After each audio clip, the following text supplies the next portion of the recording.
Good day everyone and welcome to Exile News, the weekly show that brings you all the important news and informations on Path of Exile. And this week's news are going to be quite fast because most of them are just related to the Prophecy Challenge Leagues, which just started a couple days ago.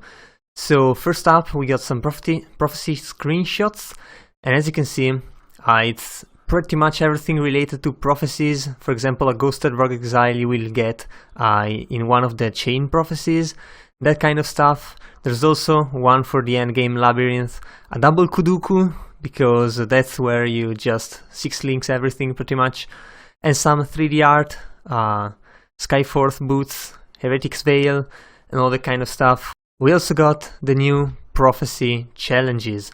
And just like last time, you will get three different microtransactions. First one, after 12 challenges completed, are going to be the footprints, purplish footprints. And the second one, at 24, is going to be the purple weapon effect, which looks really cool. And the third one, at 36, unlike last time where we got the portal for the Brandus League, this time we are going to get the monkey pet. And I think it's really cool. I also love the animations. These are probably the animations one of the animators was talking about in one of the interviews they released as news a couple weeks ago. But anyway, looking at the challenges, some of those are extremely easy, like activating normal waypoints. You just can't miss those. And yeah, some of those are so easy that by the time I got to Merciless, I actually completed 10 challenges, so some of these are really easy, but then they scale really well. Some of those are going to be quite hard. They are going to be like the usual reach level 90, so you need to get to a certain threshold.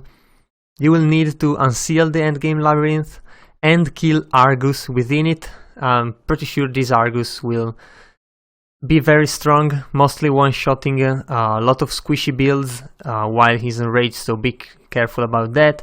Defeating the new kind of endgame boss, the Pale Council, and then the really harder, or rather costly one, I guess, like redeeming Divination card set, 7 out of the 12.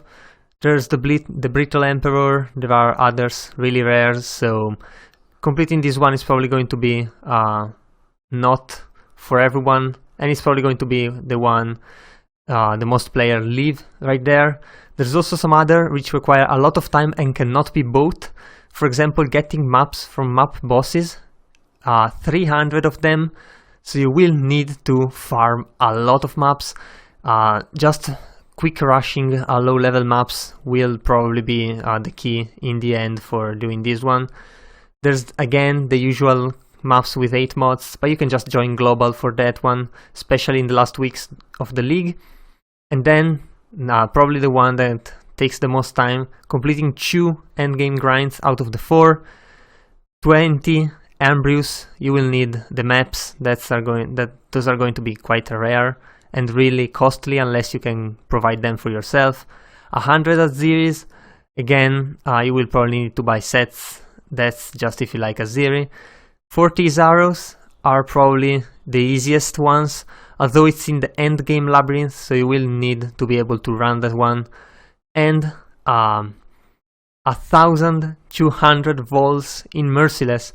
This might be a lot of Merciless Vols, but it's actually just a good chance of finding one Brittle Emperor card, so you might want to do this one, or you might want to leave it, since you can just complete 36 if you want the cool microtransactions. Of course, there is also the totem, so if you want the cool totem, you will need to get 40 challenges. And then we also got the patch notes, of course, at least 1 week before the prophecy launched. And there are all of the changes, the new skills, the technical improvements. It really loads within a second with an SSD.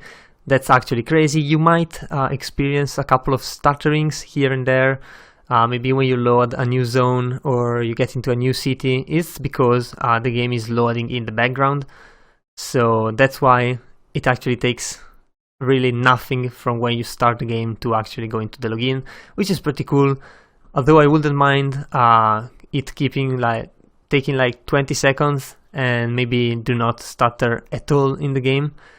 Still, new feature, new maps, monsters, other content, 32 new unique items. Some are actually prophecy specific or labyrinth specific. I wonder what the labyrinth specific are. Some of the Pale Council drops were shared on Reddit, and some of those are absolutely crazy. So yeah, there's those. There's labyrinth improvements, there's new enchantments, taunt improvement, the changes to Hexproof we already saw, general balance changes for the chaos and all the kind of stuff we already saw. That gem balance, actually not much gem balance here. Pretty much Spark has been definitely nerfed. Val Molten Shell also has been nerfed. Slightly less attack speed for Whirling Blades. Other than that, Shield Charge is now viable, and if you check out Mathil's videos, it's probably very strong. Anyway, that's all for the patch notes.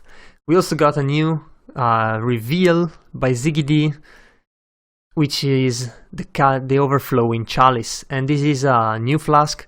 The base is a sulfur flask, so it creates consecrated grounds on use and it gives 40% increased damage.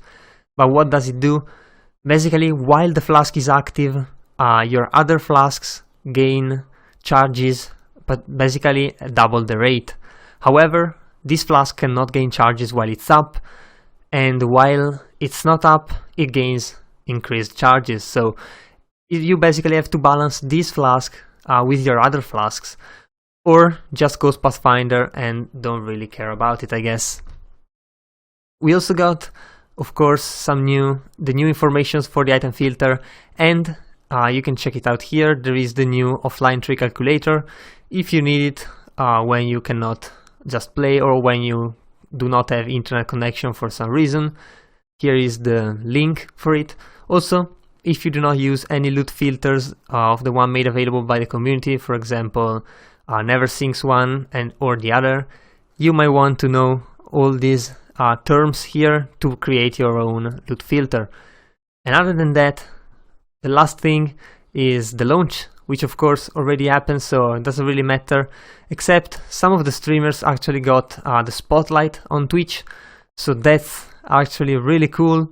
Also, if you are from Auckland in New Zealand, GGG is looking for probably some temporary staff members for the support department, which is still working really well and working really fast. I actually had an issue and contacted them, and they really acted well and professionally, and the issues got fixed really quickly. So props to them for always keeping up the good work.